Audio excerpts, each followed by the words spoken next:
హన్మకొండ జిల్లా కమలాపూర్ మండలం తహసీల్దార్ కార్యాలయంలో కళ్యాణలక్ష్మి చెక్కుల పంపిణీ కోసం లబ్ధిదారుల నుంచి డబ్బులు వసూలు చేస్తున్నారన్న దుష్ప్రచారాన్ని కమలాపూర్ తహసీల్దార్ మాధవి ఖండించారు. అనంతరం ఆమె మాట్లాడుతూ లబ్ధిదారులు ఎవరూ కూడా ఇంతవరకు కళ్యాణలక్ష్మి చెక్కుల పంపిణీ కోసం కార్యాలయ సిబ్బంది డబ్బులు అడుగుతున్నారని ఫిర్యాదు చేయలేదన్నారు.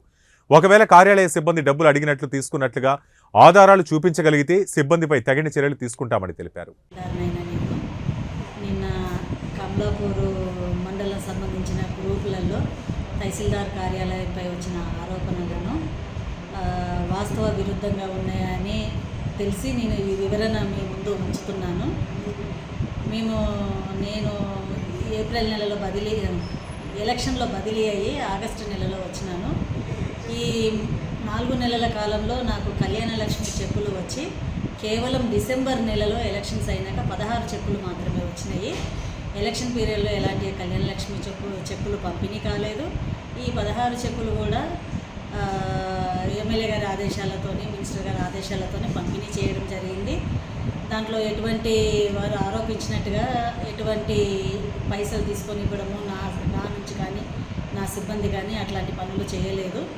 ఎవరు కూడా నాకు ఇట్లా జరిగింది అని చెప్పేసి పిటిషన్ ఇవ్వలేదు. ఏదైనా పిటిషన్ ఇచ్చినట్లయితే నేను వారి విషయం గురించి విచారించి నా సిబ్బందిపై తగు చర్య తీసుకుంటాను.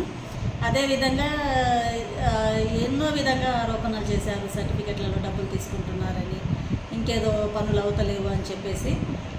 మాకు తెలిసి అయితే ఇంతవరకు అట్లాంటిది ఏమీ జరగలేదు. నేను నా సిబ్బంది కరెక్ట్గానే పనిచేస్తున్నాము. యాజ్ పర్ రూల్స్ ఏమున్నాయో చేస్తున్నాము, అంతే చేస్తున్నాము. ఎవరు కూడా ఇట్లా అడుగుతున్నారు అని చెప్పేసి కింది స్థాయి సిబ్బంది మీద నేటి వరకు నాకు ఆరోపణలు చేయలేదు. నా నుంచి కూడా ఏమైనా ఇబ్బంది ఎదుర్కొంటున్నాం అన్నది ఈనాటి వరకు కూడా ఎవరు నాకు చెప్పలేదు. ఎటువంటి ఆరోపణ లేదు. ఏమీ లేకుండా ఇదేదో ఏమి ఆశించి చేసినారో తెలియదు, కానీ అవాస్తవాలు అయితే ప్రచురితమైనాయి. దయచేసి మండల ప్రజలందరూ గమనించి వాస్తవంగా వాళ్ళు నిజంగానే ఎంఆర్ఓ ఆఫీస్తోనే ఏదైనా బాధపడి ఉంటే కనుక ఫలానా విషయంలో ఫలానా బాధపడినామని మాకు తెలియజేయవలసిందిగా కోరుతున్నాము. లేని తీరున ఇది దయచేసి అర్థం చేసుకొని ఈ అవాస్తవమైన ఆరోపణలు ప్రాపగండా కాకుండా దానిని మీరు పరిశీలించవలసినదిగా మీ ప్రజలందరికీ విజ్ఞప్తి చేయనైనది.